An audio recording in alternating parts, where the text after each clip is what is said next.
Perkenalkan, nama saya Jefferson Ronaldo Ibrahim Supit, nomor induk mahasiswa 18742010079,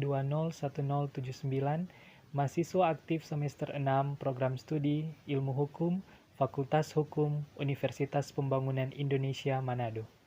Saat ini saya akan menjelaskan secara singkat tentang hukum maritim dan transportasi.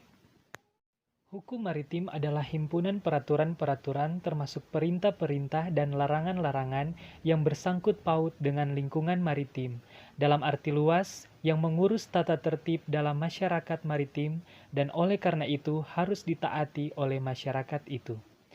Tujuan hukum maritim dan transportasi antara lain yang pertama, menjaga kepentingan tiap-tiap manusia dalam masyarakat maritim agar kepentingannya tidak dapat diganggu. Kedua, setiap kasus yang menyangkut kemaritiman diselesaikan berdasarkan hukum maritim yang berlaku.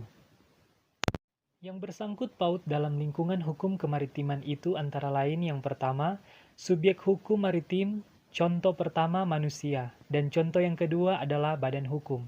Kemudian objek hukum, contohnya benda berwujud yaitu kapal, benda tak berwujud contohnya perjanjian-perjanjian, benda bergerak contohnya muatan kapal, dan tak bergerak contohnya galangan kapal. Hukum maritim dan transportasi jika ditinjau dari tempat berlakunya, maka ada dua penggolongan, yaitu hukum maritim nasional dan hukum maritim internasional. Hukum maritim dan transportasi jika ditinjau dari tempat berlakunya, maka ada dua penggolongan yaitu hukum maritim nasional dan hukum maritim internasional. Hukum maritim nasional adalah hukum maritim yang diberlakukan secara nasional oleh suatu negara. Untuk di Indonesia contohnya adalah buku kedua KUHD tentang hak dan kewajiban yang timbul dari pelayaran. Kemudian hukum maritim internasional adalah hukum maritim yang diberlakukan secara internasional sebagai bagian dari hukum antarbangsa atau negara. Contoh hukum maritim internasional adalah Konvensi Internasional tentang Peraturan untuk Mencegah Tabrakan di Laut tahun 1972. Ruang lingkup hukum maritim dan transportasi dalam arti luas mencakup beberapa hal sebagai berikut. Hubungan hukum antar negara dalam hubungan dengan masalah kemaritiman atau konvensi.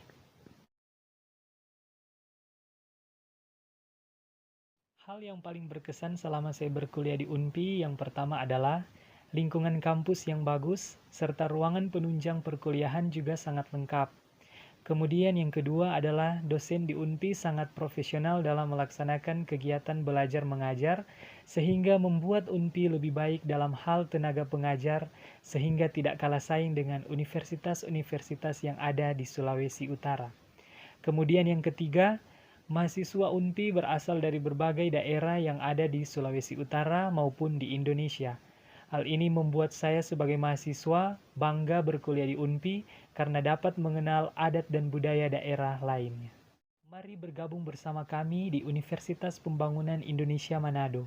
Mari bersama-sama kita menjadikan UNPI lebih maju, menuju masyarakat sejahtera, adil, dan makmur, dan menjadi generasi pembangunan untuk Indonesia sejahtera. Terima kasih.